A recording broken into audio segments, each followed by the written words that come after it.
Hello, क्या हाल चाल आप सभी के। स्वागत है एक बार आप सभी का फिर से अपने इस यूट्यूब चैनल पर। आज हम कक्षा 10 विज्ञान जिसका एक टॉपिक है कार्बन और उसके यौगिक अध्याय नंबर 4, इसके बारे में हम चर्चा करेंगे। अगर आप वीडियो पर पहली बार हैं तो वीडियो को लाइक ज़रूर कीजिए और चैनल को भी सब्सक्राइब ज़रूर कर लेना। आइए हम शुरू करते हैं कार्बन और उसके यौगिक। सबसे पहले इस पूरे चैप्टर के अंदर जो हमको पढ़ना है वो कार्बन के बारे में पढ़ना है और कार्बन जो है वो कैसे और यौगिक बनाते हैं अपने, इसके बारे में हमको अध्ययन करना है। तो आइए शुरू करते हैं। सबसे पहले जो कार्बन हमारे पास एक अधातु होता है, क्योंकि प्रकृति में जितने भी जो हमारे पास पदार्थ पाए जाते हैं, तत्व पाए जाते हैं, वो 3 रूपों में पाए जाते हैं। या तो धातु होता है, या अधातु होता है, या फिर हमारे पास उपधातु होता है। तो कार्बन जो है, कार्बन वह एक अधातु होता है। कार्बन जो है उसको हम सी से लिखते हैं, यानी कि जिसका प्रतीक है कैपिटल सी से लिखा जाता है। और इसका परमाणु क्रमांक जो है वो 6 होता है। परमाणु क्रमांक क्या होता है कि कोई भी जो हमारे पास परमाणु है, परमाणु के अंदर जो नाभिक होता है, नाभिक में उपस्थित प्रोटॉनों की संख्या को परमाणु क्रमांक कहा जाता है। तो अर्थात इसमें हम ये भी कह सकते हैं कि प्रोटॉन की संख्या हमारे पास 6 है। तो प्रोटॉन की संख्या अगर 6 है तो परमाणु क्रमांक हो गया इसका 6। फिर है एक द्रव्यमान संख्या। द्रव्यमान संख्या भी कक्षा 9 में हम पढ़ चुके हैं कि द्रव्यमान संख्या किसे कहा जाता है। कोई भी जो परमाणु है, परमाणु के अंदर जो नाभिक होता है, उसमें उपस्थित कुल प्रोटॉन और न्यूट्रॉनों की संख्या, या फिर प्रोटॉनों की संख्या और न्यूट्रॉनों की संख्या का योग ही द्रव्यमान संख्या कहलाता है। द्रव्यमान संख्या को हम लिखते हैं एस से। तो इसका जो कार्बन का जो द्रव्यमान संख्या होता है वो 12 होता है। फिर है वायुमंडल में कार्बन की मात्रा। तो वायुमंडल में जो कार्बन की मात्रा होती है वो होती है 0.03%, अर्थात ये कार्बन डाइऑक्साइड के रूप में पाई जाती है। और वही अगर भूप्रपट्टी में बात करें, भूप्रपट्टी जैसे पृथ्वी की सतह है, इसमें जितने भी हमको अगर कार्बन के यौगिक मिलते हैं तो उनमें जो कार्बन की मात्रा होती है टोटल वो होती है 0.02%। अब भूप्रपट्टी में मिलने वाले बहुत सारे यौगिक जैसे मैग्नीशियम कार्बोनेट हो गया, कैल्शियम कार्बोनेट हो गया। तो कैल्शियम कार्बोनेट, कार्बोनेट का सूत्र होता है CO3। तो इसमें भी कार्बन है। तो बहुत सारे ऐसे यौगिक लवण हैं जिनमें कार्बन पाया जाता है। इसका इलेक्ट्रॉनिक विन्यास है। इलेक्ट्रॉनिक विन्यास का मतलब क्या होता है कि कोई भी जो परमाणु है उसमें जो इलेक्ट्रॉन है, इलेक्ट्रॉन तो जिन कोषों में जो इलेक्ट्रॉन भरे जाते हैं, तो कौन से कोष में कितने इलेक्ट्रॉन भरे जाते हैं उनको हम इलेक्ट्रॉनिक विन्यास के द्वारा प्रदर्शित करते हैं। जैसे अगर ये परमाणु क्रमांक 6 है, अर्थात इसमें प्रोटॉनों की संख्या 6 है और इसमें इलेक्ट्रॉनों की संख्या भी 6 ही है। तो अब इलेक्ट्रॉन की संख्या अगर 6 है तो अगर इनको कोष में हम भरें इन इलेक्ट्रॉनों को, तो कैसे भरते हैं। देखो, पहला वाला जो कोष होता है उसको K कोष बोला जाता है, दूसरा वाला कोष उसको L बोला जाता है। जैसे कोई भी अगर हमारे पास परमाणु है, जैसे नाभिक है और इसका ये पहला कोष होगा, इस परमाणु का ये पहला कोष, इसके बाद में ये 2 नंबर वाला कोष है, इसके बाद में ये 3 नंबर वाला कोष है। ऐसे बहुत सारे कोष होते हैं। पहले वाले कोष को K बोला जाता है, दूसरे वाले को L और थर्ड वाले को M, आगे वाला और भी होगा उसको N O P आदि से हम दर्शाते हैं। तो K कोष के अंदर हम हमेशा पहले वाले कोष के अंदर अधिकतम 2 इलेक्ट्रॉन भर सकते हैं, अधिकतम 2 इलेक्ट्रॉन भरा जाता है। और दूसरे वाले में L के अंदर अधिकतम हम 8 इलेक्ट्रॉन भर सकते हैं, अधिकतम 8 इलेक्ट्रॉन भरा जाता है। और 8 इलेक्ट्रॉन जो है, अब इसमें हम देखते हैं कि इसका इलेक्ट्रॉनिक विन्यास 2 और 4, यानी कि इसमें अगर इलेक्ट्रॉनों की संख्या हमारे पास 6 है, इलेक्ट्रॉनों की संख्या भी 6 होगी और प्रोटॉनों की संख्या भी 6 होगी। तो इलेक्ट्रॉनों की संख्या 6 है, तो पहले वाले कोष में 2 इलेक्ट्रॉन भरे जाएंगे। तो 6 में से 2 इलेक्ट्रॉन हमने K वाले कोष में भर दिया है। अब हमारे पास 4 इलेक्ट्रॉन शेष रह गए। तो इसके बाहर वाला जो कोष है इसमें हम 4 इलेक्ट्रॉन भर देंगे, 1 2 3 और ये 4। तो अब इसका जो इलेक्ट्रॉनिक विन्यास है वो क्या निकल कर आएगा। तो पहले वाले कोष में हमने भरा 2, तो इसका हो गया 2। दूसरे वाले कोष में कितने भरे गए 4, तो दूसरे वाले कोष में 4, 4 2 टोटल हो गए 6 इलेक्ट्रॉन। तो इसका इलेक्ट्रॉनिक विन्यास हो गया 2 और 4। यही मैंने यहाँ पर लिखा है 2 और 4। तो 2 है यानी कि K कोष में 2 इलेक्ट्रॉन भरे जाते हैं और L कोष के अंदर 4 इलेक्ट्रॉन भरे जाते हैं। अब है कि ये जो कार्बन है यह अपनी यौगिक कैसे बनाता है, कौन कौन से इसमें बंध बनते हैं, इसके बारे में हम चर्चा करते हैं। तो सबसे पहले अगर हम देखते हैं कार्बन जो है अपना उत्कृष्ट गैस विन्यास कैसे प्राप्त करता है। अब यहाँ पर उत्कृष्ट गैस का मतलब क्या होता है, प्रकृति में कुछ पाए जाने वाली ऐसे गैसें होती है जिनका बाह्यतम कोष पूर्ण पूरित होता है। पूर्ण पूरित का मतलब है उनके बाह्यतम कोष में 8 इलेक्ट्रॉन पूरे होते हैं। और जब कोई भी परमाणु अगर अपने बाह्यतम कोष में 8 इलेक्ट्रॉन पूरा कर लेता है या 8 इलेक्ट्रॉन पूर्ण करने की कोशिश करता है, उस नियम को हम अष्टक नियम नाम दे देते हैं। अष्टक नियम कोई भी जो परमाणु है उसका जो बाह्यतम कोश है उसमें 8 इलेक्ट्रॉन पूर्ण करना अष्टक नियम कहलाता है। तो कोई भी परमाणु अपने बाह्यतम कोश में 8 इलेक्ट्रॉन पूर्ण रूप से भरने की कोशिश करेगा। इसके लिए चाहे तो वो इलेक्ट्रॉन ग्रहण कर भी सकता है और चाहे तो इलेक्ट्रॉनों को त्याग भी सकता है। अब हम देखते हैं कि कार्बन इनमें से कौन सा काम करेगा। तो पहला है ऋणायन। ऋणायन का मतलब क्या होता है, देखो हम कक्षा 9 में पढ़ चुके हैं कि इलेक्ट्रॉन पर जो चार्ज होता है वो होता है नेगेटिव और प्रोटॉन पर जो चार्ज होता है वो होता है पॉजिटिव। अब अगर मान लो कोई भी परमाणु है, अगर इलेक्ट्रॉन को ग्रहण कर रहा है यानी कि नेगेटिव वाले को ग्रहण कर रहा है, अगर नेगेटिव वाले को ग्रहण करेगा तो पूरे पर कितना चार्ज आ जाएगा, माइनस का आ जाएगा, और जो माइनस वाला होगा वो हो जाएगा ऋणायन, वो बन जाएगा ऋणायन। अगर 2 इलेक्ट्रॉन ग्रहण करता है तो वो ऋणायन ही होगा लेकिन माइनस का 2 हो जाएगा। अगर कोई परमाणु 3 इलेक्ट्रॉन ग्रहण करता है तो उस पर आ जाएगा माइनस का 3, क्योंकि इलेक्ट्रॉन ग्रहण कर रहा है और इलेक्ट्रॉन पर होता है माइनस, यानी कि माइनस वाला ग्रहण कर रहा है। अगर 3 ग्रहण करेगा तो उस पर आ जाएगा माइनस का 3। अगर कोई 4 ग्रहण करता है इलेक्ट्रॉन तो उस पर आ जाएगा माइनस का 4, यानी कि बनाएगा ऋणायन। ऋणायन का मतलब हो गया उस पर नेगेटिव चार्ज आ जाएगा पूरे परमाणु पर। दूसरा वाला केस, अगर कोई परमाणु इलेक्ट्रॉन को बाहर निकालता है, कोई भी जैसे परमाणु इलेक्ट्रॉन को बाहर निकाल दे, जैसे ये एक इलेक्ट्रॉन है, अब इस इलेक्ट्रॉन को अगर ये बाहर निकालेगा तो एक इलेक्ट्रॉन बाहर चला जाएगा। एक इलेक्ट्रॉन का मतलब इलेक्ट्रॉन अपने साथ क्या लेकर चला गया, माइनस। तो इस पर इतनी ही मात्रा में क्या आ जाएगा, प्लस आ जाएगा पूरे पर। अगर एक इलेक्ट्रॉन निकलेगा तो इस पर प्लस 1 आएगा। अगर 2 इलेक्ट्रॉन निकल गए तो इस पर आ जाएगा प्लस का 2। अगर इसमें से 3 इलेक्ट्रॉन बाहर चले गए तो इस पर आ जाएगा प्लस का 3। यानी कि अब ये जो आयन बन रहा है ना वो पॉजिटिव बन रहा है, अर्थात ये धनायन बन रहा है। तो इस तरीके से हम देखते हैं कि जो कार्बन जो परमाणु है यह ऋणायन बना सकता है कि धनायन बना सकता है, ये हम देखेंगे। तो आइए हम पहला देखते हैं ऋणायन। तो अब देखो हम अभी देख चुके हैं कार्बन के बाह्यतम कोश में 1, 2, 3 और 4, अंदर वाले में 2 है लेकिन बाह्यतम कोश में है 4 इलेक्ट्रॉन। अगर इस कार्बन परमाणु को अपने बाह्यतम कोश में 4 इलेक्ट्रॉन तो हैं और पूरे 4 इलेक्ट्रॉन और चाहिए, तब जाकर इसके बाह्यतम कोश में 8 इलेक्ट्रॉन पूरे होंगे। तो इसका मतलब है 4 इलेक्ट्रॉन तो हैं इनके। अब जो कार्बन परमाणु है इनको 4 इलेक्ट्रॉनों की और ज़रूरत है। जब ये 4 इलेक्ट्रॉन अगर ग्रहण कर लेगा तब इसके बाह्यतम कोश में हो जाएंगे 8 इलेक्ट्रॉन। तब हम कह सकते हैं कि इस कार्बन परमाणु ने अपना अष्टक पूर्ण कर लिया है। तो आइए हम देखते हैं कि 4 इलेक्ट्रॉनों को ग्रहण कर सकता है कि नहीं कर सकता। तो पहला वाला देखो, हमारे पास बाह्यतम कोश में है इसके 4 इलेक्ट्रॉन, 1, 2, 3 और ये 4 इलेक्ट्रॉन है। तो मान लेते हैं कैसे भी करके, चलो ठीक है, 1 इलेक्ट्रॉन ग्रहण कर रहा है इसने। अब 1 इलेक्ट्रॉन को क्या कर लिया, ग्रहण कर लिया। अब यदि हम बात करें इसके नाभिक में, अभी हम देख चुके हैं कार्बन के जो नाभिक है उसके नाभिक में प्रोटॉनों की संख्या कितनी होती है, 6 होती है। और प्रोटॉन पर आवेश होता है प्लस और इलेक्ट्रॉन पर होता है माइनस। और हम ये भी जानते हैं कि जो समान आवेश हैं वो एक दूसरे को दूर करते हैं या प्रतिकर्षण करते हैं या प्रतिकर्षित बल लगाते हैं अगर हम समान है। लेकिन अगर असमान है, जैसे एक पॉजिटिव है दूसरा नेगेटिव, यानी कि एक प्लस का है दूसरा माइनस, या पहला माइनस और दूसरा हो प्लस का, अगर असमान हो तो वह एक दूसरे को आकर्षित करते हैं, अर्थात उन दोनों में आकर्षण बल लगता है। जैसे अगर हम देखें, जैसे एक पहला है प्लस दूसरा है माइनस, या पहला माइनस और दूसरा है प्लस, तो इनके मध्य लगेगा आकर्षण बल। ये एक दूसरे को आकर्षित करेंगे, एक दूसरे को करेंगे आकर्षित। अगर समान है, प्लस प्लस वाला हो या माइनस माइनस वाला हो, यह जो करेंगे वह करेंगे एक दूसरे को प्रतिकर्षित, अर्थात दूर दूर करेंगे।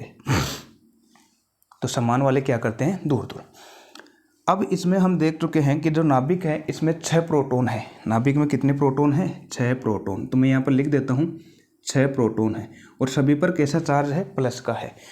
अगर जब तक ये इलेक्ट्रॉन ग्रहण नहीं करता है, इसके पास इलेक्ट्रॉन भी कितने हैं, 6 ही इलेक्ट्रॉन हैं।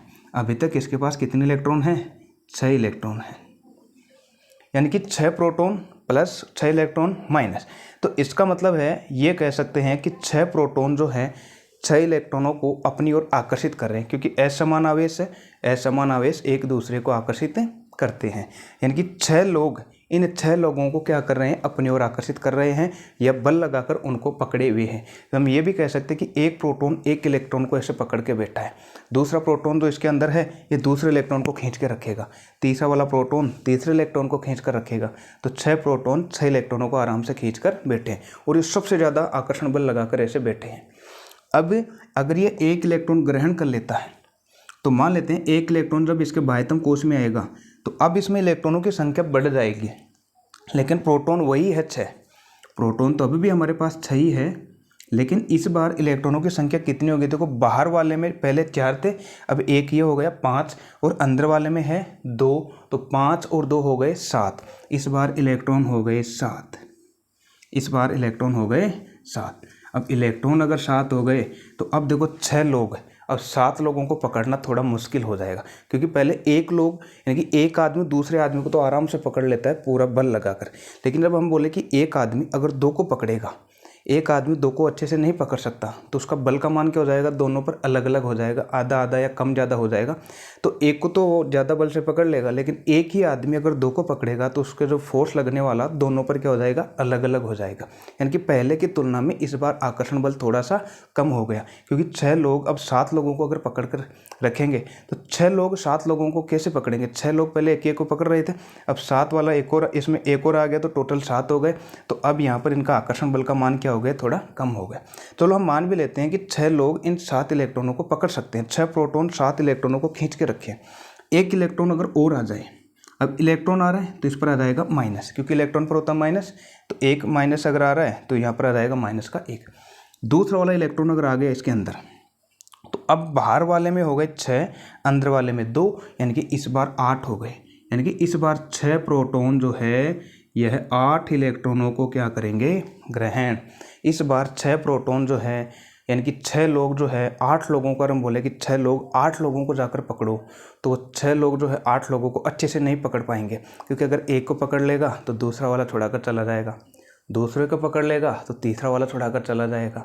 तो इस तरीके से वो स्थायी नहीं हो सकते या अच्छे से उनको पकड़ नहीं सकते, क्योंकि अगर एक व्यक्ति अगर एक को पकड़े तब तो फिर भी हम मान सकते हैं कि फोर्स का मान ज़्यादा होगा, लेकिन अब यहाँ पर 6 प्रोटॉनों के लिए 8 इलेक्ट्रॉन धारण करना थोड़ा मुश्किल हो जाता है, पकड़े रखना थोड़ा मुश्किल हो जाता है।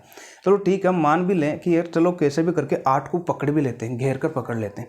अगर अब एक इलेक्ट्रॉन और आ जाए, अब टोटल इलेक्ट्रॉन कितने हो गए? बाहर वाले में आपके पास हो गए 7, लेकिन अंदर वाले में है 2, टोटल हो गए 9। तो 6 प्रोटॉन और 9 ही इलेक्ट्रॉन। अब देखो 6 लोगों को यानी कि 9 लोगों को पकड़ना है, 6 लोग 9 लोगों को पकड़ना चाह रहे हैं, तो 6 लोग 6 को तो पकड़ सकते हैं, हमको पता है, लेकिन 3 जो है ना वो इधर उधर भाग जाएंगे, यानी कि निकल कर भागे। इसको पकड़ेगा दूसरा वाला निकल कर भागेगा, दूसरे वाले को पकड़ेगा तीसरा वाला निकल कर भागेगा। तो अब यहाँ पर क्या होगा? इलेक्ट्रॉन तो हमने भर दिए है, लेकिन हमको पता है कि जो समान वाले हैं ये भी एक दूसरे को क्या करते हैं? दूर दूर करते हैं। जैसे आपने इसमें इलेक्ट्रॉन लेकर आए तो ये इलेक्ट्रॉन है, ये इलेक्ट्रॉन है, ये इलेक्ट्रॉन है, सब ऊपर माइनस होता है, नेगेटिव चार्ज होता है, तो ये इस पर बल लगाएगा दूर कि दूर जा, दूर भेजेगा, ये वाला इस पर दूर भेजेगा, ये वाले इसको दूर भेजेगा। लेकिन नाभिक चाहता है, प्रोटॉन चाहते हैं इसको हम पकड़ें, इलेक्ट्रॉन इनको दूर दूर करेंगे। तो इसलिए 6 प्रोटॉनों के लिए ये जो बाकी इलेक्ट्रॉन हैं इनको पकड़ना थोड़ा मुश्किल काम हो गया। तो यानी कि यहाँ पर अगर हम देखें कि जो 6 प्रोटॉन है, अब इसको कितने इलेक्ट्रॉन चाहिए थे? टोटल 4 चाहिए थे। तो 4 इलेक्ट्रॉन धारण करना 6 प्रोटॉनों के लिए अतिरिक्त 4 इलेक्ट्रॉन, अतिरिक्त का मतलब जो अब हमको चाहिए, 4 तो थे, 4 और अगर ये धारण कर लेगा तो 8 हो जाएगा, अष्टक पूर्ण हो जाएगा। तो अतिरिक्त 4 इलेक्ट्रॉन धारण करना इसके लिए थोड़ा मुश्किल काम हो जाता है। तो इसलिए जो कार्बन का परमाणु है वह 4 अतिरिक्त इलेक्ट्रॉनों को धारण नहीं कर सकता, तो ऋणायन वो नहीं बना सकता, यानी कि ऋणायन बनाने के लिए C4- चाहिए था, तो नहीं बना सकता। तो कार्बन अपना अष्टक पूर्ण करने के लिए 4 इलेक्ट्रॉन ग्रहण कर सकता है, परंतु कार्बन के नाभिक में उपस्थित 6 प्रोटॉन, कितने प्रोटॉन होते हैं? 6 प्रोटॉन होते हैं कार्बन के नाभिक में। प्रोटॉनों के द्वारा अतिरिक्त 4 इलेक्ट्रॉन धारण करना मुश्किल है। भाई अतिरिक्त 4 इलेक्ट्रॉन को धारण करना उसके लिए मुश्किल हो जाएगा, तो 6 प्रोटॉन और अतिरिक्त 4 इलेक्ट्रॉन अगर और आ गए तो टोटल 10 इलेक्ट्रॉन, तो जो उनको धारण नहीं कर सकता उनको अच्छे से पकड़ के नहीं रख सकता। तो पहला रीज़न तो ये है कि वह ऋणायन भी नहीं बना सकता। तो दूसरा वाला अगर हम सोचें, चलो ठीक है ये ग्रहण तो नहीं कर सकता, लेकिन अगर हम इनमें से इलेक्ट्रॉन निकाल भी तो सकते हैं। भाई 4 इलेक्ट्रॉनों को अगर निकाल दें तो क्या होगा? तो 4 इलेक्ट्रॉनों को अगर हम इसमें से निकाल दें तो देखो निकालने पर हमको पता है इसमें अतिरिक्त 4 इलेक्ट्रॉन बाहर और 2 इलेक्ट्रॉन अंदर। पहले 6 प्रोटॉन 6 इलेक्ट्रॉनों को अपनी ओर खींच रहे थे, यहाँ तक क्लियर है? ठीक है। अब यहाँ पर क्या होगा देखो, अगर आपने इस परमाणु को थोड़ी सी ऊर्जा दी, एक इलेक्ट्रॉन निकल कर चला गया, लेकिन प्रोटॉन वही है, प्रोटॉन निकल कर नहीं गया इसमें से, प्रोटॉन वही है, 6 प्रोटॉन है, लेकिन इस बार बाहर वाले कोष में सिर्फ 3 इलेक्ट्रॉन रह गए, अंदर वाले में 2, टोटल 5 इलेक्ट्रॉन रह गए हैं। यानी कि 6 तो प्रोटॉन और 5 इलेक्ट्रॉन। यानी कि पहले 6 लोग 6 को पकड़ के रखे थे, एक निकल कर चला गया, अब कितने रह गए? 5 लोग। यानी कि अगर हम बोले कि 6 लोग जाओ और उन 5 लोगों को पकड़ कर ले आओ, तो ये आसानी से पकड़ कर ले आएंगे, क्योंकि अब 5 लोगों को पकड़ना ज़्यादा मुश्किल काम नहीं है, क्योंकि जैसे ही एक निकल कर गया तो अब जो है ना बल का मान उन 5 पर बढ़ जाएगा। एक इलेक्ट्रॉन निकल कर चला गया तो अब जो है 5 लोगों पर फोर्स का मान और ज़्यादा बढ़ गया, 6 प्रोटॉनों का उन 5 इलेक्ट्रॉनों पर। चलो एक इलेक्ट्रॉन निकल चला गया, लेकिन इलेक्ट्रॉन जब निकल कर गया है तो इलेक्ट्रॉन के ऊपर माइनस चार्ज होता है, अपने साथ माइनस लेकर गया है, तो जितना माइनस लेकर जाता है उस परमाणु पर उतना ही क्या जाता है? प्लस आ जाता है। तो प्लस का 1 आ जाता है और ये बनाता है धनायन। जब इलेक्ट्रॉन बाहर निकलता है तब धनायन बनता है, जब इलेक्ट्रॉन कोई ग्रहण करता है तब बनता है ऋणायन। अब चलो ठीक है, हम मान लेते हैं कि इस बार हमने थोड़ी सी ऊर्जा और ज़्यादा दे दी, और अब ये एक और इलेक्ट्रॉन निकल कर चला गया। अब यहाँ पर देखो हमारे पास 2 इलेक्ट्रॉन बाहर रह गए, 2 अंदर, सिर्फ 4 इलेक्ट्रॉन रह गए। तो 6 प्रोटॉन तो थे ही, लेकिन इस बार 4 इलेक्ट्रॉन। अब 6 प्रोटॉन 4 इलेक्ट्रॉनों को अगर पकड़ना चाहेंगे तो इस बार 4 को तो आसानी से पकड़ लेंगे। देखो पहले 6 लोग 6 को पकड़ रहे थे, अब 6 लोग जो है वो 4 को पकड़ना चाह रहे हैं, तो 6 लोगों का जो आकर्षण बल है बहुत ज़्यादा बढ़ जाएगा 4 इलेक्ट्रॉनों पर। तो 6 प्रोटॉनों का आकर्षण बल 4 पर और ज़्यादा बढ़ जाएगा। अब इतना बढ़ गया है कि अगर अब देखो एक इलेक्ट्रॉन और निकल कर चला गया तो इसका मतलब इस पर प्लस का 1 और बढ़ जाएगा, +2 हो जाएगा। 2 इलेक्ट्रॉन चले गए तो प्लस का 2, 1 इलेक्ट्रॉन गया तो प्लस का 1, अगर 3 इलेक्ट्रॉन जाएंगे तो प्लस का 3 होगा। तो अब इसके पास 2 ही रहे बाहर वाले कोष में, 2 अंदर वाले कोष में 4। लेकिन अब जब आप इसको निकालेंगे तो क्योंकि आकर्षण बल का मान बढ़ गया है तो आपको इनका आकर्षण बल को तोड़ने के लिए बहुत अधिक ऊर्जा देनी पड़ेगी, और इतनी बहुत अधिक ऊर्जा देंगे तब जाकर ये कहीं इस एक इलेक्ट्रॉन को निकाल पाएगा, अन्यथा नहीं निकालता ही है। तो इसलिए इनमें से 3 नंबर के या चौथे नंबर के इलेक्ट्रॉन को निकालने के लिए हमें बहुत अधिक ऊर्जा देनी पड़ती है, तब जाकर कहीं इलेक्ट्रॉन निकलता है। तो इसका मतलब है कि इसमें से हम पूरे इलेक्ट्रॉनों को भी बाहर नहीं निकाल सकते। क्यों नहीं निकाल सकते? क्योंकि पूरे इलेक्ट्रॉनों को निकालने के लिए हमें बहुत अधिक ऊर्जा की आवश्यकता होती है। सेम इसको हम ऐसे भी समझ सकते हैं कि जैसे घर के अंदर 6 लोग हैं, पहले कितने लोग थे? 6 लोग, और बाहर ये देखो गार्डन में 6 उनके बच्चे हैं वो घूम रहे थे, 6 बच्चे घूम रहे थे। अब एक बच्चा कहीं चला गया, उसको कोई उठाकर लेकर चला गया और उनके गार्डन में 5 बच्चे ही रह गए। अब 6 लोग जो है वो ज़्यादा सतर्क हो जाएंगे और 5 बच्चों पर निगरानी ज़्यादा हो जाएगी। अब उनको कहीं ज़्यादा दूर भटकने नहीं देंगे। अगर कैसे भी करके अगर उनका एक और बच्चा खो जाता है तो अब 4 बच्चे रह गए, तो 6 लोग जो है 4 बच्चे हैं उन पर और ज़्यादा निगरानी हो जाएगी। अब वो अपनी आंखों से दूर नहीं जाने देंगे। अगर कोई लेकर जाना भी चाहेगा ना तो ये नहीं जाने देंगे।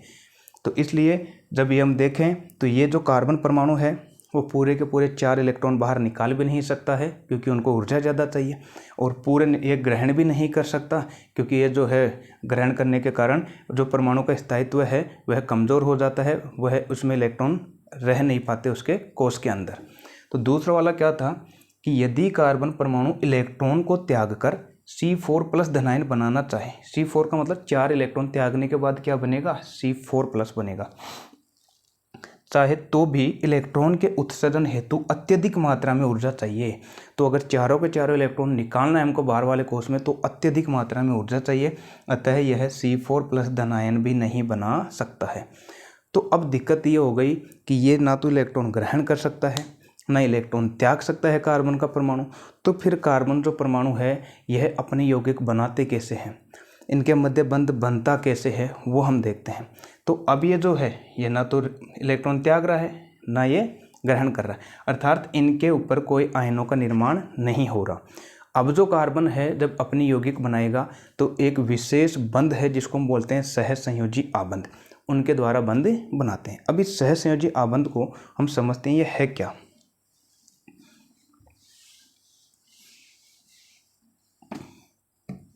अब सहसंयोजी आबंध का मतलब हो गया कि जैसे मान लो अगर कोई भी, जैसे 2 दोस्त हैं, और अब एक दोस्त है जो बिज़नेस शुरू करना चाहता है, अपना काम शुरू करना चाहता है, और उसको बिज़नेस शुरू करने के लिए अगर चाहिए 1 लाख रुपए। अब खुद के पास तो 50,000 रुपये हैं। अब 50,000 रुपये खुद के पास है, लेकिन उसको और चाहिए उधार 50,000 रुपये, तब जाकर वो अपना काम शुरू कर सकता है। अब वो जाता है दूसरे दोस्त के पास। अब दूसरे दोस्त का भी प्लान यही होता है, उसके पास खुद के पास 50,000 रुपये हैं, वो चाहता है कि मेरे को 50,000 रुपये मिल जाए तो मैं भी अपना कोई बिज़नेस कर लूँ। तो पहला वाला दोस्त दूसरे वाले दोस्त से जब अगर मदद मांगता है तो कहते हैं कि तेरे 50,000 रुपये मेरे को दे दे उधार, ताकि मैं 1 लाख रुपये मेरे पास हो जाए और मैं अपना बिज़नेस शुरू कर सकूँ। तो फिर सेम दूसरा वाला भी यही बात उसके सामने रख देता है कि एक काम कर, तू मेरे को अपने 50,000 रुपये दे दे उधार और मैं अपना बिज़नेस शुरू कर दूँ।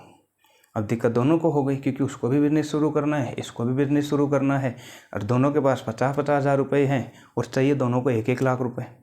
तब वो दोनों बैठकर थोड़ी देर बातें करते हैं, फिर सोचते हैं कि चलो ठीक है, दोनों दोस्त हैं तो उन्होंने बोला कि क्यों ना हम मिलकर ही कोई बिज़नेस कर लें। तो जब वो दोनों मिल जाते हैं तो 50,000 रुपये वो लगाता है, 50,000 रुपये ये लगाता है, और 50,000 मिलकर कितना हो गया, 1 लाख। दोनों मिलकर एक बिज़नेस शुरू कर देते हैं। दोनों ने मिलकर किया। जब दोनों मिलकर काम करते हैं, दोनों मिलकर अमाउंट लगाते हैं, इसको हम बोलते हैं साझेदारी, यानी कि साझा करना। तो रुपए उन्होंने दोनों ने लगा दिए, लेकिन उन्होंने एक एग्रीमेंट किया कि अगर कोई दोस्त अगर उनसे अलग हो जाता है या छोड़कर चला जाता है तो वो जो शुरू में रुपए लगाए थे वो वापस लेकर चला जाएगा।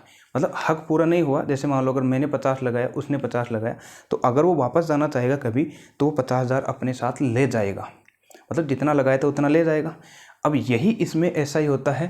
देखो, सहसंयोजी यौगिक क्या होते हैं, दो परमाणुओं के बीच, अब यहाँ पर क्या होंगे, परमाणु, दो परमाणुओं के बीच इलेक्ट्रॉन के एक युग्म की साझेदारी के द्वारा बनने वाला आबंध। जब इलेक्ट्रॉन एक युग्म, युग्म का मतलब होता है जोड़ा, यानी कि कम से कम उनमें 2 इलेक्ट्रॉन होंगे ना, तब जाकर एक बंध बनेगा। बनने वाले आबंध सहसंयोजी आबंध कहलाते हैं, तथा ऐसे यौगिक सहसंयोजी यौगिक कहलाते हैं। हो सकता है इस परिभाषा में आपको थोड़ा सा नहीं समझ में आया होगा, इसको एक उदाहरण से समझते हैं। आइए, जैसे अगर हम हाइड्रोजन गैस ले लेते हैं, यही वाला। अब हमको पता है हाइड्रोजन के बाह्यतम कोश में कितना इलेक्ट्रॉन होते हैं। हाइड्रोजन के बाह्यतम कोश में होते हैं 1 इलेक्ट्रॉन, क्योंकि एक ही नंबर पर आता है तो कितने इलेक्ट्रॉन होते हैं, 1 इलेक्ट्रॉन। अब ये है हाइड्रोजन गैस H2, यानी हाइड्रोजन के हैं 2 परमाणु, हाइड्रोजन के 2 परमाणु। तो दूसरा वाला हाइड्रोजन इधर है और इसका जो इलेक्ट्रॉन मैं बना देता हूँ इधर। ये हाइड्रोजन का इलेक्ट्रॉन ये है और इस हाइड्रोजन का इलेक्ट्रॉन ये है। अब दोनों हाइड्रोजन, अब हमको पता है हाइड्रोजन के बाह्यतम कोश में, पहले वाले कोश में कितने इलेक्ट्रॉन होने चाहिए, 2 होने चाहिए। तो इसके पास एक तो है, एक की कमी है। तो ये तो क्या चाहता है ये हाइड्रोजन, कि ये हाइड्रोजन मेरे को दे दे तब इसके पास 2 हो जाए। लेकिन ये हाइड्रोजन चाहता है कि इस हाइड्रोजन का जो इलेक्ट्रॉन है वो इसके पास आ जाए, तब इसके पास हो जाए 2 इलेक्ट्रॉन। अब ये दोनों जब ये अगर बात करते हैं तो उनको पता चलता है कि जैसे ये हाइड्रोजन कहता है कि तू मेरे को दे दे और ये हाइड्रोजन कहता है कि तू मेरे को अपना इलेक्ट्रॉन दे दे। तब ये कहते हैं कि नहीं। अब ये दोनों क्या करते हैं, साझेदारी कर लेते हैं। बोलते हैं कि हम दोनों मिलकर साझेदारी कर लेते हैं। तो इस हाइड्रोजन जो है इसको लगेगा कि इसका इलेक्ट्रॉन ये काम में ले लेगा। जब इस हाइड्रोजन को ज़रूरत है तब तक ये हाइड्रोजन इस हाइड्रोजन का इलेक्ट्रॉन अपने काम में ले लेगा, और जब तक इस हाइड्रोजन को ज़रूरत है ये हाइड्रोजन इस दूसरे हाइड्रोजन का इलेक्ट्रॉन अपने काम में ले लेगा। तो अब इस हाइड्रोजन को तो क्या लग रहा है कि इसके पास 2 इलेक्ट्रॉन हो गए, और इस हाइड्रोजन को लग रहा है इसके पास 2 इलेक्ट्रॉन हो गए। तो इस तरीके से इन्होंने साझा किया है। तो साझा करने पर देखो 1 इलेक्ट्रॉन ये, 1 इलेक्ट्रॉन ये, 2 इलेक्ट्रॉन हो गए। या इसको हम एक जोड़ा भी बोल सकते हैं, इलेक्ट्रॉनों का एक जोड़ा, या एक युग्म भी बोल सकते हैं। अब कम से कम 2 इलेक्ट्रॉन होते हैं तब जाकर उनके बीच में एक बंध बनता है। तो एक बंध कब बनता है, उसमें कम से कम 2 इलेक्ट्रॉन होने चाहिए, या इलेक्ट्रॉन का एक युग्म या जोड़ा होना चाहिए। अब 2 इलेक्ट्रॉनों से जो ये बंध बन रहा है इसको हम बोलते हैं सहसंयोजी आबंध, सहसंयोजी आबंध बोलते हैं। और अब ये जो पूरा यौगिक है, यौगिक सहसंयोजी आबंध से बनने वाले यौगिक सहसंयोजी यौगिक कहलाते हैं। आई होप ये वाला आपको सही समझ में आ गया होगा। अब इनके हम देखते हैं। अब देखो, अगर हम इनको ऊर्जा देंगे कभी, अगर इनको हम तोड़ना चाहें तो ये अपना इलेक्ट्रॉन लेकर चला जाएगा, ये अपना इलेक्ट्रॉन लेकर चला जाएगा। अब है सहसंयोजी यौगिकों के गुण, कि इनके गुणधर्म क्या क्या हैं। पहला है गलनांक और क्वथनांक। तो गलनांक और क्वथनांक है कि ये कक्षा 9 में हम पढ़ चुके हैं। गलनांक का मतलब हो गया किसी ठोस पदार्थ को पिघलाने के लिए अगर द्रव अवस्था में लेकर आएँ तो जितना हमने उसको जो ताप दिया है उस ताप को हम बोलते हैं गलनांक। और क्वथनांक, वैसे क्वथन का मतलब होता है उबलना। जैसे अगर हम किसी लिक्विड या द्रवित पदार्थ को अगर गर्म करें तो जिस ताप पर वह उबलना शुरू कर देता है उस ताप को बोलते हैं क्वथनांक। तो सहसंयोजी यौगिकों के गलनांक एवं क्वथनांक आयनिक यौगिकों की तुलना में कम होते हैं। तो जो भी सहसंयोजी यौगिक होते हैं इनके गलनांक और क्वथनांक थोड़े कम होते हैं। किसकी तुलना में? आयनिक यौगिकों की तुलना में। आयनिक यौगिक कौन से होते हैं? ऐसे यौगिक जिनका निर्माण आयनों से होता है, जैसे NaCl है। नमक का सूत्र होता है NaCl। सोडियम पर होता है प्लस, क्लोरीन पर होता है माइनस, और दोनों पर आयन है, विपरीत आयन है। और विपरीत आयनों के मध्य आकर्षण बल ज़्यादा लगता है, अभी मैंने बताया था। अब इनमें आकर्षण बल थोड़ा ज़्यादा है और इनमें आकर्षण बल थोड़ा कम है। जब इनको आप तोड़ेंगे NaCl को, तो इन आयनों को अलग करने के लिए आपको अधिक ऊर्जा की आवश्यकता होगी। और जिन यौगिकों को तोड़ने के लिए हमें अधिक ताप या ऊर्जा की आवश्यकता होती है उनके गलनांक और क्वथनांक भी अधिक होते हैं। जिनको तोड़ने के लिए कम ऊर्जा चाहिए तो उनके गलनांक और क्वथनांक भी कम ही होते हैं। तो अब देखो, आयनिक यौगिकों को तोड़ने के लिए अगर आपको ऊर्जा अधिक देनी पड़ेगी तो इनके गलनांक और क्वथनांक थोड़े ज़्यादा होंगे आयनिक के। लेकिन सहसंयोजी को अगर आप थोड़ी सी कम ऊर्जा देंगे तो ये टूट जाएंगे, तो इनके गलनांक और क्वथनांक थोड़े क्या हो जाएंगे? कम हो जाएंगे। यही मैंने लिखा है, क्योंकि सहसंयोजी आबंध को तोड़ने के लिए कम ऊर्जा की आवश्यकता होती है। इस आबंध को तोड़ने के लिए कम ऊर्जा की आवश्यकता होती है, तो इनके गलनांक और क्वथनांक किन की तुलना में कम होते हैं? आयनिक यौगिकों की तुलना में कम होते हैं। नंबर 2, विद्युत चालकता। कि जो सहसंयोजी यौगिक हैं ये विद्युत का चालन करते हैं कि नहीं करते, ये हमको बताना है। तो देखो, आयनिक यौगिकों में क्या था कि इनमें आयनों का निर्माण हो रहा था, और जिन यौगिकों में आयनों का निर्माण होता है वे द्रवित अवस्था के अंदर विद्युत धारा का चालन करते हैं, अर्थात वे विद्युत के सुचालक होते हैं। लेकिन जिन यौगिकों में आयनों का निर्माण नहीं होता वे विद्युत धारा का चालन नहीं करते। अब जैसे अब इनको आपने तोड़ा तो एक तो बनेगा Na+, दूसरा बनेगा Cl-, आयन बन गए, और आयन बनने पर ये विद्युत धारा का चालन करेंगे द्रवित अवस्था में। ध्यान रखना, ये जो आयनिक यौगिक हैं यह द्रवित अवस्था में करते हैं, ठोस अवस्था में नहीं करते। जैसे अगर NaCl है, आपने अगर ठोस अवस्था में लिया है, ठीक है, जैसे नमक है, तो ठोस अवस्था में नहीं करेंगे, लेकिन उसका हम द्रवित ले लें या गलित अवस्था ले लें, विलयन बना लें, तो उसमें विद्युत धारा का चालन करेंगे। तो ये यौगिक विद्युत के कुचालक होते हैं। कौन से यौगिक होते हैं? सहसंयोजी। क्यों? क्योंकि जब ये टूटते हैं तो इनमें कोई आयनों का निर्माण नहीं होता। क्योंकि इन यौगिकों में आयनों का निर्माण नहीं होता है, तो ये हैं इनके 2 गुणधर्म। आई होप यहाँ तक क्लियर हो गया होगा सभी। एक बार कमेंट करके ज़रूर बताएं यहाँ तक क्लियर है क्या। आगे वाला पॉइंट है अब सहसंयोजी आबंध के प्रकार, यानी कितने प्रकार के होते हैं, मतलब जो इसमें बंध बनते हैं वो कितने प्रकार के होते हैं। अब हम बात करते हैं सबसे पहले एकल आबंध। पहला आबंध है एकल आबंध। एकल आबंध देखते हैं। सबसे पहले हाइड्रोजन गैस का निर्माण। तो हाइड्रोजन गैस का देखो मैंने अभी बताया भी था, हाइड्रोजन गैस का निर्माण करना है। हाइड्रोजन के 2 परमाणु लेने हैं, एक हाइड्रोजन का परमाणु मैंने इधर ले लिया, एक हाइड्रोजन का परमाणु इधर ले लिया। तो मैं यहाँ पर लिखूंगा हाइड्रोजन, और इसका जो इलेक्ट्रॉनिक विन्यास होगा हाइड्रोजन का वो होगा 1, अर्थात इसमें इलेक्ट्रॉन की संख्या कितनी होगी? 1 होगी। तो इस तरीके से 2 इलेक्ट्रॉनों से एक बंध बना था। अब एक बंध का जो होता है इसको हम एकल आबंध बोलते हैं। कितना आबंध बोलते हैं? एकल आबंध। अगर किसी के अंदर 2 बन गए उसको हम द्विआबंध बोल देंगे। अगर किसी यौगिकों के मध्य ऐसे 3 आबंध बन गए उनको हम त्रिआबंध बोल देंगे। तो पहला एकल आबंध का तो था ये उदाहरण। अब इसको लिखना कैसे है? अब हमको इसको लिखेंगे हाइड्रोजन और ये हाइड्रोजन, ये बंध इसको दर्शा रहा है कि 2 इलेक्ट्रॉनों से एक बंध बना, तो ये हो जाएगा H2 हाइड्रोजन गैस। अब दूसरा हम देखेंगे क्लोरीन गैस का निर्माण, Cl2 गैस का निर्माण। अगर यहाँ तक क्लियर है, अगर आप इसका स्क्रीनशॉट लेना चाहते हैं तो एक बार लीजिए, फिर चलते हैं हम नेक्स्ट टॉपिक पर।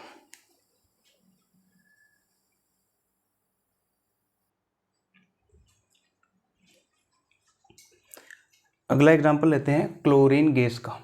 अब जो क्लोरीन है, अगर आवर्त सारणी में हम इसकी बात करें तो जो क्लोरीन है, क्लोरीन यह 17 नंबर पर आता है। कितने नंबर पर आता है? 17 नंबर पर। तो इसका जो परमाणु क्रमांक होगा वो होगा 17।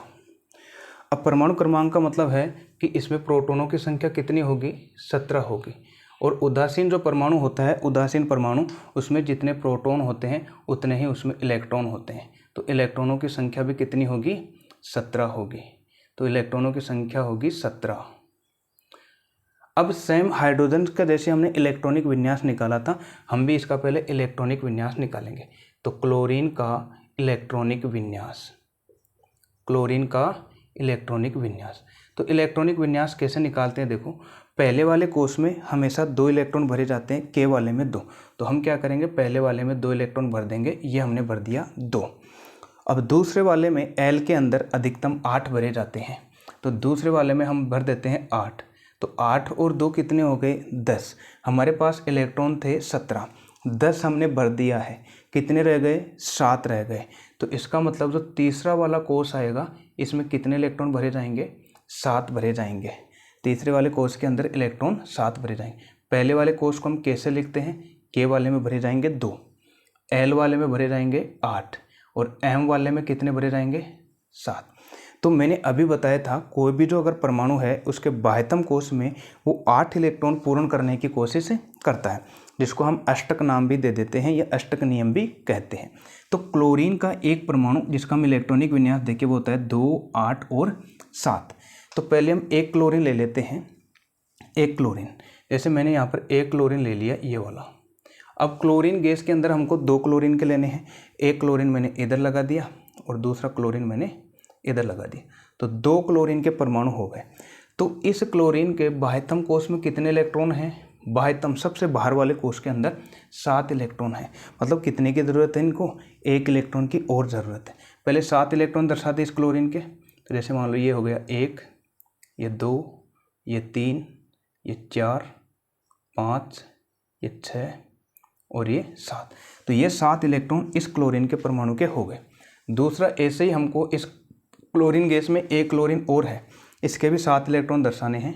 एक इनको डॉट से दर्शा देता हूँ मैं, 2, 3, 4, 5, ये 6 और ये 7। ठीक, तो ये डॉट वाले जो जितने भी इलेक्ट्रॉन हैं वो इस क्लोरीन परमाणु के हैं और ये क्रॉस वाले इस क्लोरीन परमाणु के हैं। अब क्लोरीन के बाह्यतम कोष में कितने इलेक्ट्रॉन होने चाहिए, 8। अब इस क्लोरीन के 7 तो हैं, अब इसको एक की ज़रूरत और है।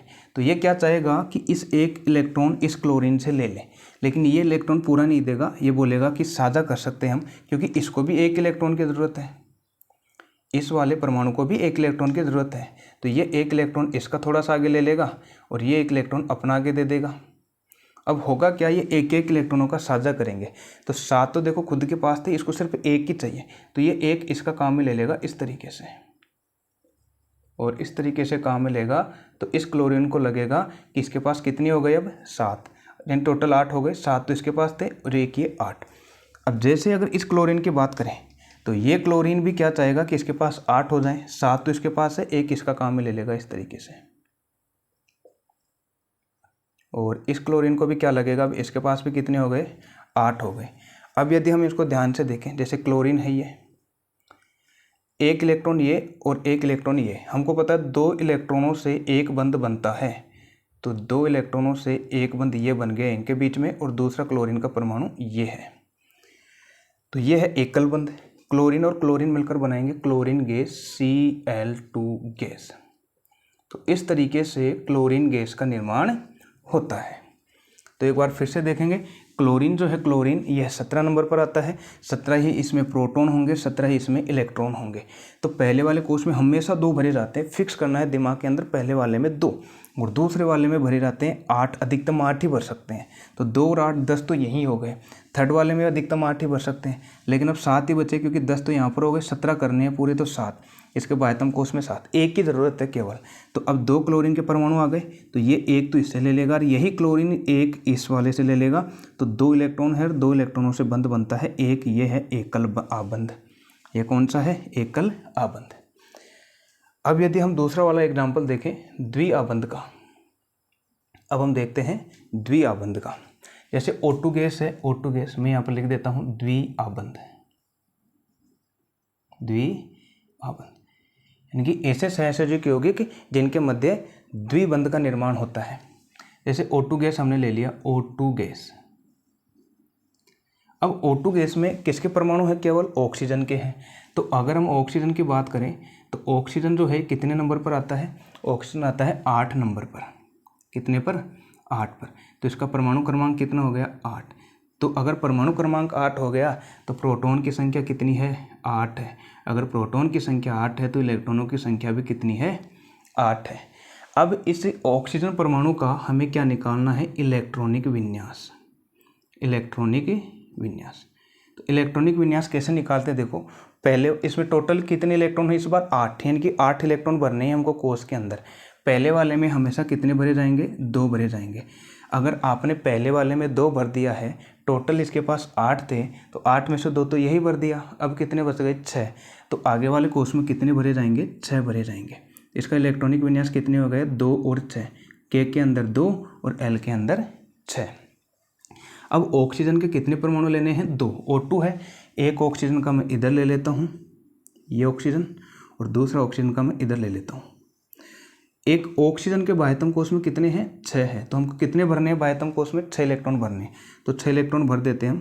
तो 6 इलेक्ट्रॉन पहले इस ऑक्सीजन के भर देते हैं। 1 2 3 4, ये 5 और ये 6।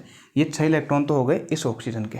तो इस ऑक्सीजन के बाह्यतम कोष में भी 6 इलेक्ट्रॉन होंगे, तो इसके भी भर देते हैं हम। 1 2 3 4, ये 5 और ये 6। अब देखो, 6 तो इसके बाह्यतम कोष में है। इसको अपना अष्टक पूरा करना है, मतलब 8 इलेक्ट्रॉन पूरे करने हैं। कितने चाहिए? 2। तो ये ऑक्सीजन का परमाणु इस ऑक्सीजन परमाणु से अपने 2 इलेक्ट्रॉनों का साझा करेगा। कितने इलेक्ट्रॉनों का? इन 2 इलेक्ट्रॉनों का। और ये इस तरीके से अपनी ओर खींच लेगा। अब देखो, इस ऑक्सीजन के पास तो इधर तो कितने हो गए? 6। 2 ये हो गए, मतलब 8। इस ऑक्सीजन को लगेगा कि इसके पास 8 हो गए। अब इस ऑक्सीजन की बात करते हैं। इसके पास भी कितने थे? 6 थे। 2 इसके पास हैं, तो 2 ये इसका ले लेगा इस तरीके से। और जब ये 2 इलेक्ट्रॉन इसके ले लेगा, तो अब इस ऑक्सीजन को भी क्या लगेगा कि इसके पास भी कितने हो गए? 8। 6 तो खुद के पास और 2 ये इसके ले लिए, 8। अब इनका अगर हम बनाएं अच्छे से, एक ऑक्सीजन ये है, दूसरा ऑक्सीजन ये, तो देखो इनमें कौन कितने काम में आ रहे हैं? 4 काम में आ रहे हैं भाई। 2 इसके आगे और 2 इसके आगे, 4 आ गए। तो क्रॉस वाले तो ये थे और डॉट वाले ये थे। तो 2 इलेक्ट्रॉनों से हमेशा बनता है एक बंध। 2 इलेक्ट्रॉनों से हमेशा एक बंध बनता है। तो 2 इलेक्ट्रॉनों से एक बंध ये हो गया, 2 इलेक्ट्रॉन नीचे और है, एक बंध ये हो गया। तो अब कितने बंध हो गए? 2 बंध हो गए। तो इस ऑक्सीजन के अंदर ऐसे डबल बॉन्ड पाया जाता है और ये बना लेता है O2 गैस। O2 gas. ये यहाँ पर जो हमको दिख रहा है वो है द्विआबंध। कितने आबंध बन रहे हैं इसमें? द्विआबंध, यानी 2 बंध बन रहे हैं। ये किसका उदाहरण हो जाएगा? द्विआबंध का। और एक और होता है हमारे पास त्रिआबंध का। त्रिआबंध का और देखते हैं हम एक त्रिआबंध।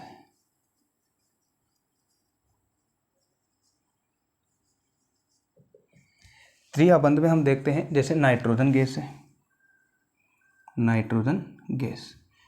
अब इसमें भी नाइट्रोजन के 2 परमाणु हैं।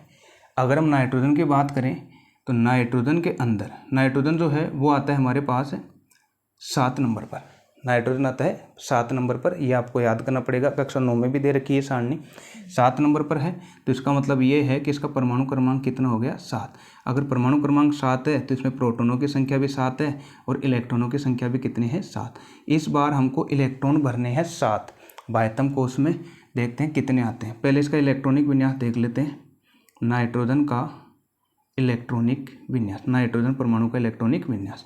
तो टोटल 7 इलेक्ट्रॉन हैं। पहले वाले में हमेशा भरे जाते हैं 2। अगर आपने पहले वाले में 2 भर दिया, 7 में से 2 इलेक्ट्रॉन के में भर दिया, अब रह गए 5, यानी कि इस बार बाह्यतम वाले में कितने भरे जाएंगे? 5 इलेक्ट्रॉन भरे जाएंगे। के वाले के अंदर 2 और एल के अंदर 5। नाइट्रोजन के 2 परमाणु लेने हैं, तो हम नाइट्रोजन के 2 परमाणु बना लेते हैं। एक नाइट्रोजन का तो ये हो गया और दूसरा नाइट्रोजन का हो गया ये। पहले नाइट्रोजन के बाह्यतम कोष में 5 इलेक्ट्रॉन लेने हैं। 5 लेंगे हम, 1 2 3 4 और ये 5। दूसरे वाले में भी कितने लेने हैं? 5 ही लेने हैं। नाइट्रोजन में 5 ही होते हैं। अब 1 2 3, ये 4 और ये 5। इस नाइट्रोजन के 5 इलेक्ट्रॉन और इस नाइट्रोजन के बाह्यतम कोश के 5 इलेक्ट्रॉन। अब 5 तो इसके पास है, अब इसको ज़रूरत है 3 इलेक्ट्रॉनों की ओर, तब जाकर इसके पास 8 इलेक्ट्रॉन होंगे। तो ये नाइट्रोजन क्या चाहेगा कि इसके पास जो बाह्यतम कोश में ये इधर 3 इलेक्ट्रॉन हैं, 5 तो खुद के पास थे और 3 इसके ले लिया, टोटल कितने हो गए इसके पास अब 8, 5 और 3 इसके 8 हो गए। तो ये नाइट्रोजन भी सेम ऐसे ही करेगा, 5 तो खुद के पास थे, 3 इसका काम मिलेगा, तो जब 3 इसका काम मिलेगा तो ये बना लेगा ऐसे ये वाला। अब इसमें यदि हम देखें नाइट्रोजन, देखो 3 इलेक्ट्रॉन ये और 3 इसके ये काम में आ गए, तो 3 लिखेंगे हम 1 2 3 और 3 ये डॉट इसके हो गए और दूसरा वाला नाइट्रोजन ये। तो 2 इलेक्ट्रॉनों से एक बंद ये बनेगा, 2 इलेक्ट्रॉनों से बंद एक ये बनेगा और 2 इलेक्ट्रॉनों से एक बंद ये बनेगा। मतलब कितने बंद बन गए नाइट्रोजन के अंदर? 3 बंद बन गए। तो नाइट्रोजन के अंदर त्रिबंध पाया जाता है और ये क्या बना लेते हैं? नाइट्रोजन गैस बना लेते हैं, नाइट्रोजन गैस। आई होप यहाँ तक आपको समझ में आया होगा। ये है इलेक्ट्रॉन बिंदु संरचना। अब ये जो हम अभी देख रहे हैं जितने भी द्विआबंध त्रिआबंध, इनको हम बोलते हैं इलेक्ट्रॉन बिंदु संरचना। अगर यहाँ तक क्लियर है तो एक बार कमेंट करके ज़रूर बताना। आगे हम मेथेन की ओर देख लेते हैं इलेक्ट्रॉन बिंदु संरचना। तब तक अगर आप इसका स्क्रीनशॉट लेना चाहते हैं तो लीजिए, फिर आगे एक और नेक्स्ट टॉपिक के साथ मिलते हैं।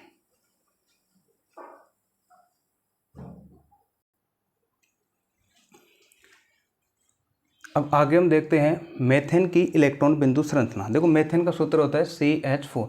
अभी अगर आपको ये समझ में नहीं आ रहा है तो अभी जिसके आगे वाले वीडियो आएंगे उसमें हम पता कर लेंगे कि मेथेन का सूत्र कैसे बनाते हैं, एथेन का कैसे बनाते हैं। तब तक आप इतना ध्यान रखो कि मेथेन का क्या होता है CH4, यानी कि एक कार्बन के पास हाइड्रोजन 4 जुड़े हुए हैं, एक कार्बन के पास हाइड्रोजन 4। तो कार्बन की अगर हम बात करें तो कार्बन हम देख चुके हैं 6 नंबर पर आता है, जिसके बाह्यतम कोश में 4 इलेक्ट्रॉन होते हैं। तो हम क्या करेंगे, सबसे पहले कार्बन बनाएंगे। कार्बन इसके बाह्यतम कोश में होते हैं 4 इलेक्ट्रॉन, तो हम 4 इलेक्ट्रॉन दर्शाएंगे सबसे पहले। जैसे यहाँ पर दर्शा दिया मैंने, 1, ये 2, ये 3 और ये 4। अब इस एक कार्बन से हाइड्रोजन जुड़े हुए हैं 4, तो हम भी क्या करेंगे, इस एक कार्बन से 4 हाइड्रोजन जोड़ेंगे। तो हम क्या करते हैं, चारों दिशाओं में एक एक हाइड्रोजन रख देते हैं। एक हाइड्रोजन ये, दूसरा वाला हाइड्रोजन ये, थर्ड वाला हाइड्रोजन ये और फोर्थ का हाइड्रोजन हो गया ये। अब हमको ये भी पता है हाइड्रोजन के बाह्यतम कोश में एक इलेक्ट्रॉन होता है, हाइड्रोजन आता ही एक नंबर पर है तो इलेक्ट्रॉन भी एक ही होगा। तो इसका एक इलेक्ट्रॉन हम यहाँ पर रख देते हैं ऊपर, इस हाइड्रोजन का हम यहाँ पर रख देते हैं एक डॉट वाला, इस हाइड्रोजन का हम यहाँ पर रख देते हैं डॉट से और इस हाइड्रोजन का हम यहाँ पर रख देते हैं डॉट से। तो डॉट वाले जो इलेक्ट्रॉन हैं वो तो हैं हाइड्रोजन के और क्रॉस वाले हैं कार्बन के। अब हमको पता है हाइड्रोजन जो अभी गैस का हमने निर्माण किया था उसमें हाइड्रोजन जो है अपने बाह्यतम कोश में कितने इलेक्ट्रॉन रखना चाहती है? 2। तो देखो जैसे ये हाइड्रोजन है, इसके पास एक तो है, एक इस कार्बन के साथ यहाँ पर ये बंध बना लेगा। तो इस हाइड्रोजन के पास भी कितने हो गए? 1 और 2, ये 2 हो गए। तो सेम ये हाइड्रोजन भी इसके साथ ऐसे बंध बना लेगा। इसी तरीके से ये हाइड्रोजन भी इस कार्बन के इलेक्ट्रॉन के साथ ऐसे बंध बना लेगा और ये हाइड्रोजन भी इस कार्बन के इलेक्ट्रॉन के साथ ऐसे बंध बना लेगा। तो सभी हाइड्रोजन के 2-2 हो गए, सभी हाइड्रोजन के कितने हो गए? 2। लेकिन कार्बन की बात करें, कार्बन के बाह्यतम कोश में 4 थे, 1 2 3 4, इसको 4 और चाहिए। तो ये हर एक हाइड्रोजन से एक एक इलेक्ट्रॉन इधर अपना काम में ले लेगा इधर।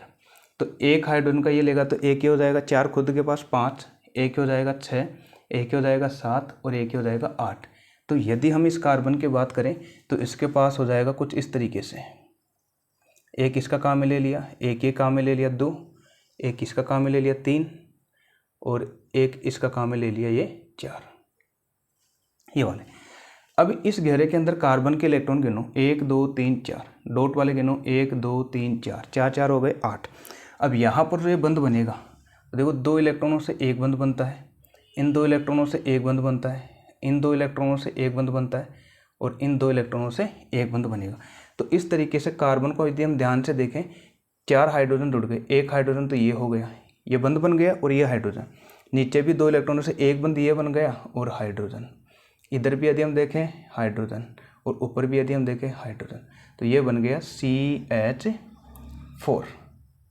CH4। दूसरा वाला यदि हम देखें एक एथेन का, जो कि एग्जाम में ज़रूर आता है, एथेन का आप लोगों को बनाना है सूत्र बता देता हूँ, C2H6, C2H6। अब करना कैसे है, कार्बन इस बार आपको 2 लेने हैं। जैसे कार्बन यहाँ पर 1 ले लिया, दूसरा कार्बन यहाँ पर 2 ले लिया, 2 कार्बन, हाइड्रोजन जुड़े हुए 6। तो अगर एक कार्बन के पास 3 हाइड्रोजन आएंगे फिर तो 3 रख देते हैं, एक हाइड्रोजन ये, दूसरा हाइड्रोजन ये 2 और तीसरा हाइड्रोजन ये। इस हाइड्रोजन के पास, इस कार्बन के पास भी 3 हाइड्रोजन होंगे, 2 और ये 3। तो देखो C2 और H6 हो गया, 3 इधर हाइड्रोजन और 3 ये हाइड्रोजन, C2H6। अब आपको क्या करने हैं, यहाँ पर इलेक्ट्रॉन दर्शाने। पहले कार्बन के दर्शा दो 4, 1 2 3 और ये 4। इस कार्बन के भी 4 दर्शा दो, 1 2 3 और ये 4। कार्बन के कंप्लीट। हाइड्रोजन के दर्शा दो डॉट से 1, इस हाइड्रोजन का ये 1, इस हाइड्रोजन का ये 1, इस हाइड्रोजन का ये 1 होगा, इस हाइड्रोजन का ये 1 और इस हाइड्रोजन का ये 1। अब आपको क्या करना है, पहले हाइड्रोजन के कंप्लीट कर दो 2। तो पहले इस हाइड्रोजन की बात करें तो ये आपको 2 इस तरीके से कंप्लीट हो जाएगा। इस हाइड्रोजन के भी इस कार्बन के साथ ये इस तरीके से कंप्लीट, इस हाइड्रोजन का भी ये इस तरीके से 2 इलेक्ट्रॉन कंप्लीट। इधर आ जाओ, इसके भी ये कंप्लीट, इसके भी इधर कंप्लीट और इस हाइड्रोजन के भी ये 2 इलेक्ट्रॉन कंप्लीट। यानी कि हाइड्रोजन जो है, सब हाइड्रोजन के पास 2-2 इलेक्ट्रॉन हो गए। तो इस कार्बन के पास 8 होने चाहिए, इस कार्बन के पास भी 8 होने चाहिए। इस कार्बन के पास खुद के तो 4 हैं, 3 हाइड्रोजन के आ गए 7, लेकिन एक और चाहिए, तो एक ये इस कार्बन का काम में ले लेगा। तो इस कार्बन का एक और हो जाएगा, 4 तो ये हो गए और 3 ये 7 और एक इस कार्बन का 8। तो ये जो हमारे पास है इस कार्बन का हो जाएगा, एक इस हाइड्रोजन का काम मिलेगा, एक इस हाइड्रोजन का, एक ये हाइड्रोजन और एक इस कार्बन का। तो इस तरीके से इस बार इस कार्बन के इस घेरे में देखो टोटल कितने इलेक्ट्रॉन हो गए, 1 2 3 4 5 6 7 और 8। और इसी तरीके से ये कार्बन भी 4 तो खुद के पास है, 5 6 7, एक इसका काम ही ले लेगा इधर ऐसे।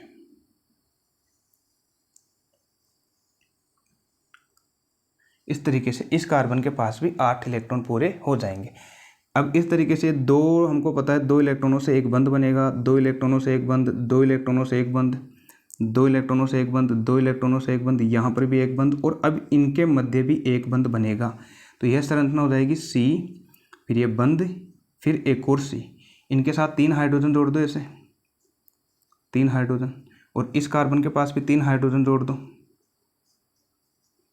तो ये क्या बन गया, C2, 3 हाइड्रोजन ये, 3 हाइड्रोजन ये 6, C2H6 बन गया, C2H6, C2H6। आई होप यहाँ तक क्लियर हो गया होगा। मिलते हैं अगले वीडियो में, तब तक के लिए धन्यवाद।